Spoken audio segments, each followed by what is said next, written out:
thing that's happened in the past 30 years that's been really good for the 60/40 portfolio is stocks and bonds have been inversely correlated.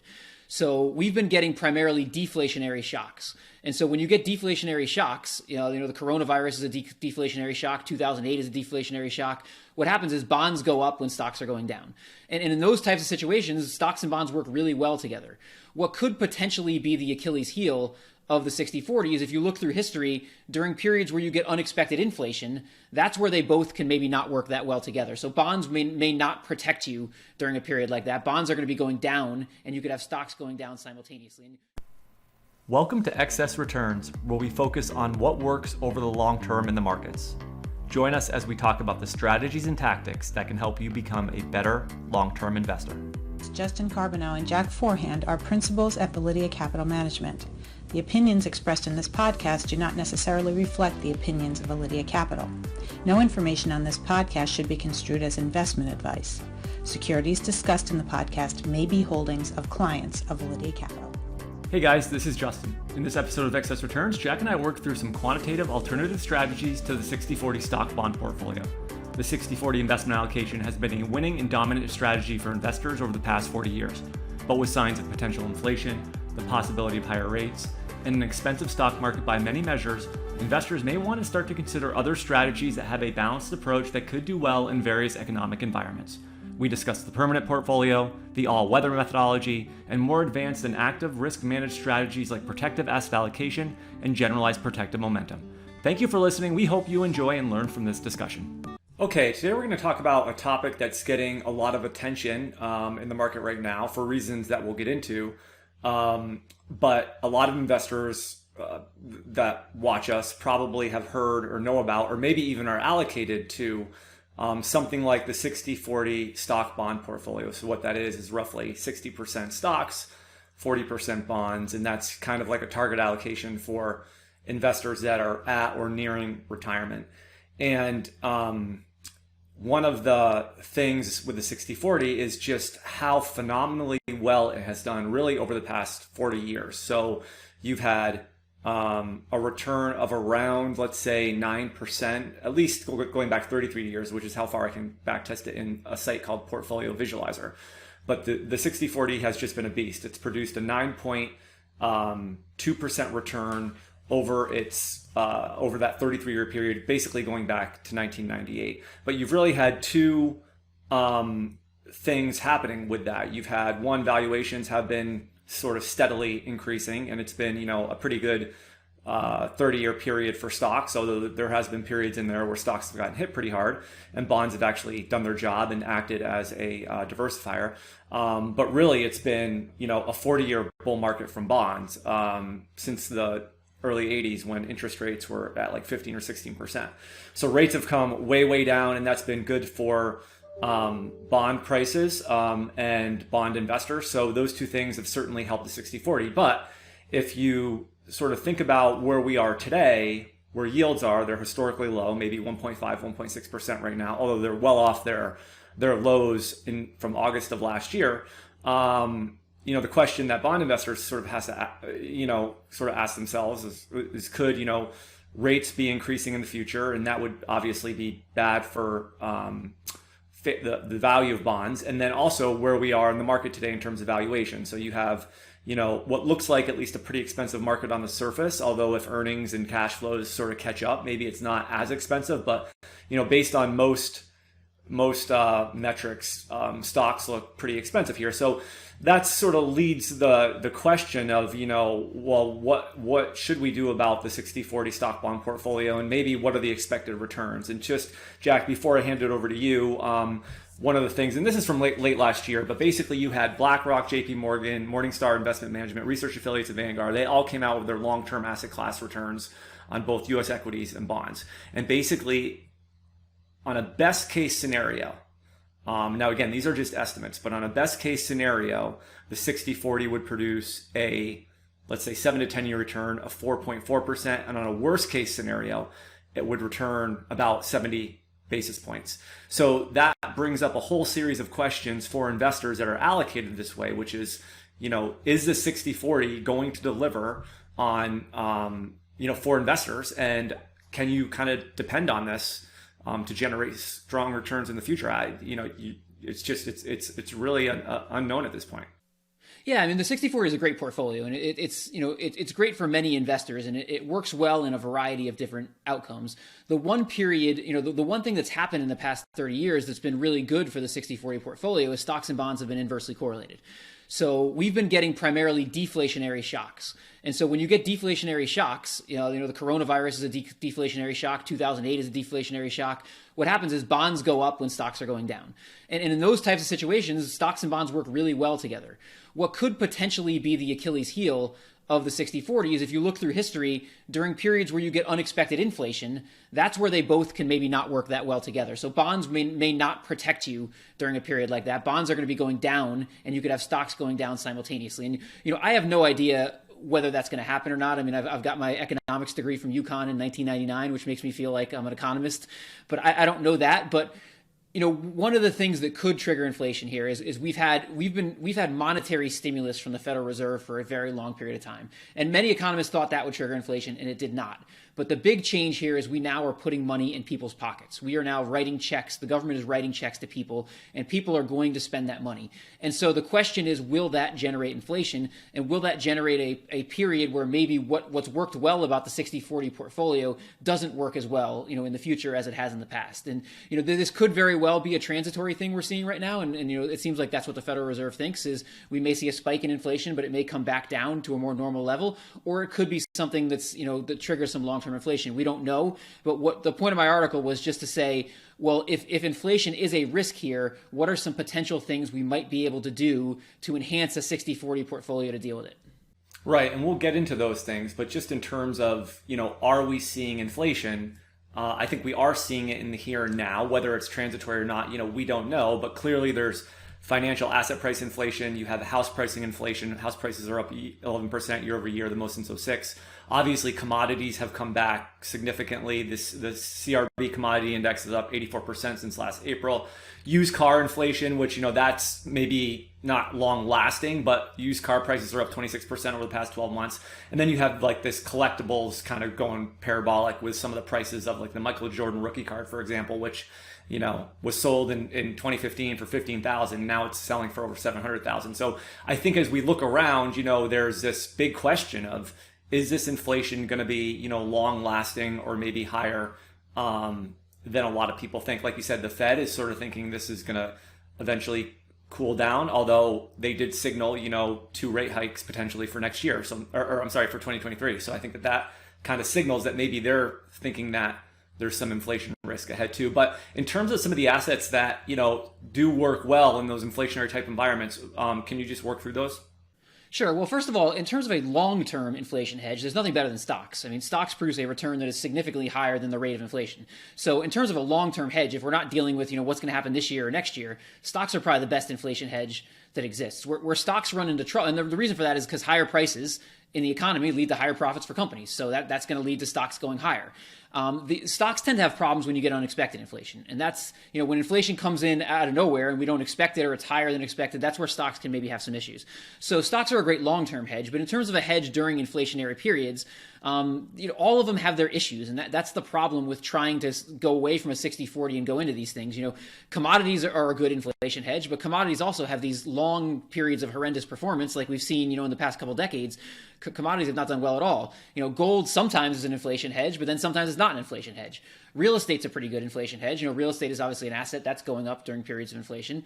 And then you have things like tips, where their principal goes up with the inflation rate. So, that's a fixed income type instrument that could do well in inflation. But, one of the problems with these things is, when you look at adding them to your portfolio, they all have certain issues surrounding them. So there's no great perfect inflation hedge you can just add to your 60/40 portfolio and be happy with it.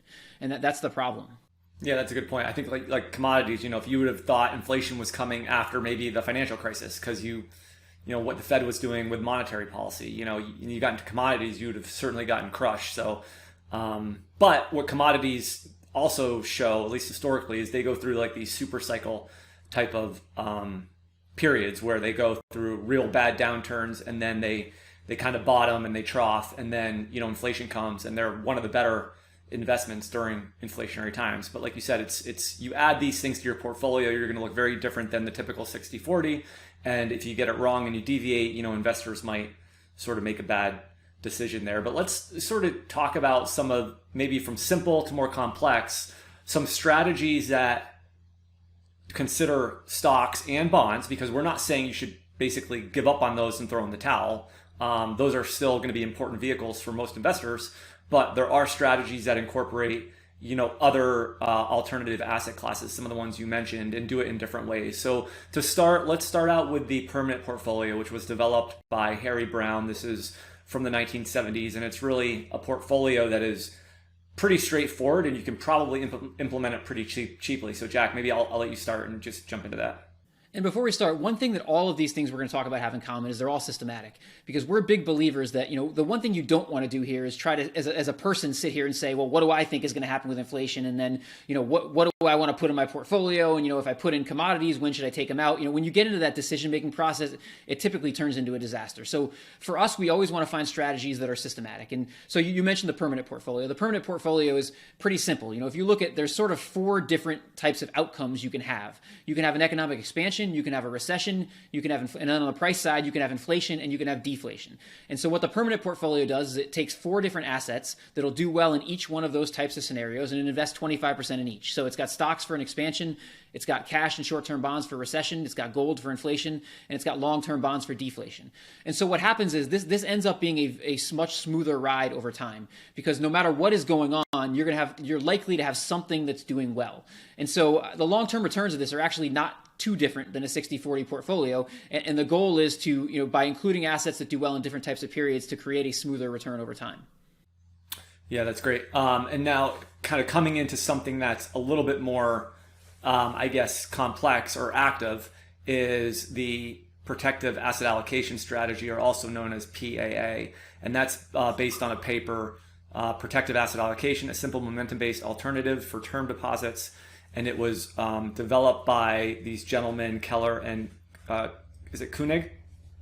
Koenig, yeah. And the basic idea here, I'll take the first part, Jack, is it starts by basically looking at 12 different asset classes. So it uses the S&P 500 or large cap US stocks, Russell 2000, NASDAQ 100, European equities, Japanese equities, emerging market equities, long-term treasury bonds, high yield bonds, corporate bonds, commodities, gold, and real estate. And then it basically will look to allocate to the 6 asset classes that have the best price momentum or price strength. So it's trying to bring you into the top 6 asset classes based on momentum. But Jack, as we were talking about before the podcast, there's another sort of aspect to this portfolio in terms of trying to protect capital, which I'll let you talk about. And then there are some drawbacks to this in terms of its activeness and such. Yeah, this is for more active investors. This is obviously somewhat complicated. This is not, a 60-40 portfolio. This is not the permanent portfolio where you're just allocating 25% to 4 different asset classes. This is an active portfolio that's making changes. But what it takes advantage of is what we talked about before. All these inflation hedges have their issues. Commodities have really long periods of underperformance. So what this is doing is it's trying to only invest in asset classes that have momentum. And so like commodities is an asset class, for instance, that works very well with trend following. So when you sort of couple momentum with commodities, you tend to avoid some of these long periods where it's not working. So that can be a great asset for when you're incorporating these additional asset classes into a portfolio. But like you said, the idea is just of the 12, buy the 6 with the most momentum. And then it also has this concept of a crash protection asset. And so the idea is if all 12 assets have positive momentum, then we just buy the best 6. As we start to have less than 12 that has positive momentum, we start to raise our cash position. And once we get where more than 6 of them don't have positive momentum, we now go 100% into this crash protection asset. And the crash protection asset is either intermediate term treasuries or a more short-term thing, depending on which one of those has the most momentum. So the idea here is we're trying to buy asset classes that are going up. We're trying to take advantage of the principle of momentum. But then we also have this protection on the back end that if things go really bad, this thing is going to begin to raise cash and potentially go all the way to cash. Now, in terms of the one downside I want to highlight of this is obviously what we talked about before, that it's a little more advanced and a little more active. But what the fact that it's active makes it is a lot less tax efficient. So a 60-40 portfolio is very tax efficient. You're rebalancing, once a year or once a quarter or whatever you're doing, but you're not making massive changes. This portfolio can completely turn itself over. If market leadership changes, it can completely turn itself over. And if you're in a taxable account, that can be a problem. So that's probably the biggest downside, the complexity of it and also the lack of tax efficiency. Yeah, one of the other sort of things that I think about when I think about this one is, the 60-40 or even the permanent portfolio or the all-weather that we're going to talk about, there's like target weights on the asset class. So you kind of know what you're getting in terms of your exposures. Whereas something like this, it really is allowed to go where the momentum is or to raise cash. So in terms of like where it fits in an asset allocation sort of model, if you will, it's hard to pin it down because you could have all 6 asset classes be equities, which that may be the case right now because the market's strong and price performance is strong in a lot of equity asset classes. So that's just another thing to keep in mind if you're deploying this portfolio is you might be 100% equity or even almost 100% cash depending if it's in crash protection. So it's hard to pigeonhole it into a specific asset allocation sort of bucket, if you will. That's a really important point because if you're somebody who's really concerned about benchmarks, these are not the types of things you want to do. Because like you said, this thing could be in commodities and gold and Japanese equities and, it could be in like those types of things and not in stocks at all at different times. So it can look really, really different than the stock market or a 60-40 portfolio. And so for investors who are concerned about how am I tracking relative to a benchmark, these things are not good because they're going to look very, very different. And that's what they're intended to do. Now, there's another take on protective asset allocation, and that's called generalized protective momentum. So this is now the third strategy that, and it's similar to protective asset allocation in that it does almost the exact same thing. It looks at the same 12 asset classes. It tries to go where the momentum is, although there's an added component there, which I'll let you talk about, Jack. It has the crash protection element to it, and it has all the similar type of sort of characteristics that we talked about. It's pretty active in terms of monthly rebalancing. It can be like I'll let you talk about the correlation aspect of it because that's where it actually does look very different and feel very different from protective asset allocation. Yeah, this tends to have less market beta, so it tends to be less tied to the market. And the reason is this correlation component you talked about. So the idea here is what we do is we take all 12 assets that are in that basket and we basically create like an index with all 12 of those assets. And then we look at each individual asset and say, what is its correlation to that overall index of all the assets? And the ones that are the least correlated get the sort of the highest correlation score. And so when we're ranking the individual positions to determine which ones end up in the portfolio, we don't just take into account their momentum, but we also take into account this correlation score. And so you get less correlated assets in there, which generally means a smoother return, less drawdowns, less market beta. So it's a very similar concept. It's a paper by the same people that wrote protective asset allocation, but by implementing this correlation component, it tends to be a little bit less risky than protective asset allocation. Yeah, I think that would be true based on the data that we have when comparing the two strategies. And the last one is the all-weather portfolio. This kind of concept comes from I believe Ray Dalio at Bridgewater Associates, one of the largest hedge funds in the world. And basically it's similar to the permanent in that it's trying to use, a lot of different asset classes and it looks to kind of allocate certain percentages to those asset classes. So I believe it's something like 30% US stocks, 40% long-term or intermediate-term treasuries. There is another intermediate-term treasury component to it. And then you've got some gold and some commodities in there. So it's trying to, bring you into these alternatives. And I think it's something to do with like the level of risk or volatility in each one of these. Yeah, so this is an oversimplified version of what people would call risk parity. So this is not the right way to do risk parity, but it's sort of a simple version of it. And so the idea of risk parity is you want every asset class to contribute equal risk to your portfolio. So if stocks are much riskier than bonds, you have to hold more bonds. So in a simple way, that's what this is doing. And it's holding different types of assets that do well in different environments: commodities, gold, bonds, stocks. Real risk parity will tend to use leverage to do this, which you can't do with this type of simple portfolio. So real risk parity will tend to add leverage to the bonds to equate the risk with stocks versus just having to hold a lot more bonds. So this is not the cleanest way to do risk parity, but it's an illustration of the same type of thing as the permanent portfolio. We're trying to have assets that do well in different types of environments. And then in this case, we're adding the component of we're trying to weight them so that they contribute equal risk to the portfolio. Right.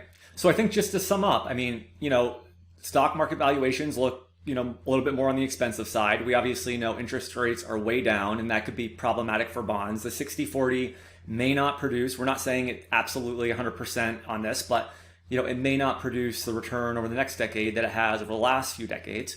And so there are alternative type of strategies out there, such as the ones that we've talked about today and a lot of others.